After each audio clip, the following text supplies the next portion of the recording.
L'évangile de la prospérité prépare le terrain pour le nouvel ordre mondial. Les prédicateurs de l'évangile de la prospérité font la volonté de Satan. L'évangile de prospérité est destiné à aider à préparer le terrain pour le règne de l'Antichrist. Beaucoup de prêcheurs de la prospérité ont sauté dessus sans comprendre son véritable programme. Mais même dans l'ignorance, ils servent Satan, pas Jésus. Jésus-Christ n'a rien à voir avec l'évangile de prospérité. C'est un évangile conçu dans les fosses de l'enfer pour récolter des âmes pour Satan et pour aider à préparer le règne de l'Antichrist et la mise en œuvre de la marque de la bête. L'évangile de prospérité est destiné à détourner les chrétiens de faire de l'éternité une priorité mais plutôt à privilégier la richesse matérielle, ce qui est exactement ce que l'Antichrist vient offrir. C'est un évangile qui ne se concentre que sur l'obtention des bénédictions de Dieu et qui ne se soucie jamais de réprimander le péché dans l'Église. Après la réunion de l'Église, les membres sont assurés que c'est leur moment que Dieu veut leur donner une nouvelle maison, une voiture et de l'argent. Année après année, ils ne cherchent que les bénédictions de Dieu tout en vivant dans le péché. Les membres ne sont pas amenés à la repentance mais plutôt réconfortés par des promesses de bénédiction tout en continuant de mourir dans leur péché, et de remplir l'enfer. L'Antichrist offrira un réconfort terrestre en échange de l'âme humaine, et quiconque ne veut pas accepter la marque de la bête se verra refuser tout confort matériel et finalement torturé et tué. Les adeptes de l'évangile de prospérité ont été lavés le cerveau pour privilégier la richesse matérielle. C'est à leur première priorité, et même quand l'Antichrist viendra, ils seront incapables de persévérer à travers l'épreuve, parce qu'on ne leur a pas enseigné l'importance du salut éternel de leur âme, mais plutôt on leur a appris à toujours mettre leur esprit sur la vie terrestre seulement. Donc, lorsqu'on leur donne le choix de renier le Christ pour le confort terrestre, ou de donner leur vie pour le Christ, la vie terrestre sera une priorité.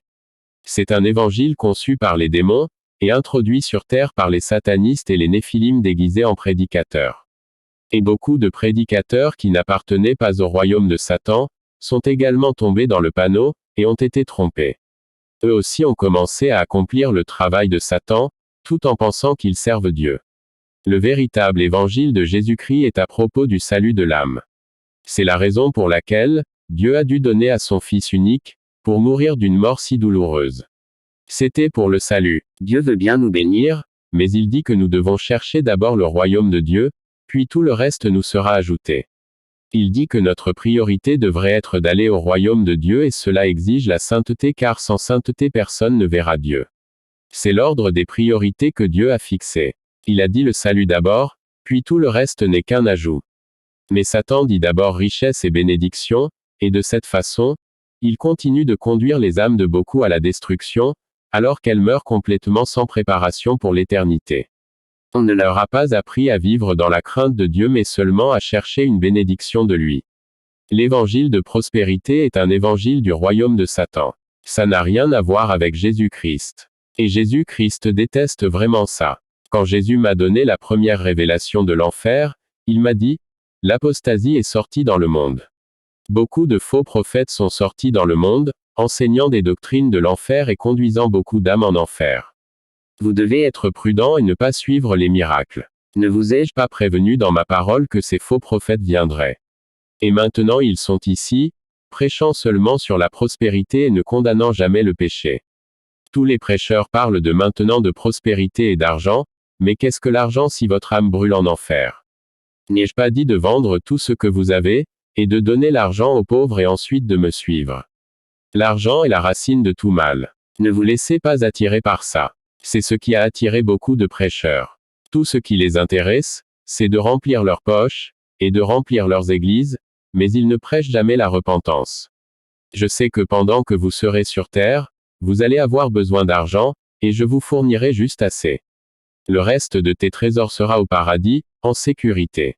Toutes les richesses que vous désirez seront stockées au paradis où les papillons ne peuvent pas détruire.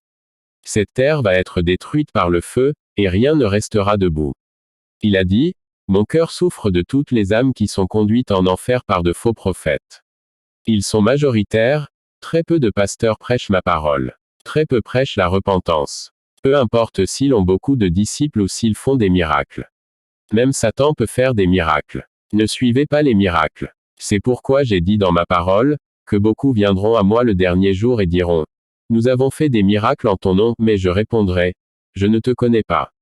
1 Timothée 4:1-2, Maintenant l'Esprit dit expressément que dans ces derniers temps, certains s'éloigneront de la foi, en tenant compte des esprits trompeurs et des doctrines des démons, de par les mensonges dans l'hypocrisie, ayant leur propre conscience grillée avec un fer chaud.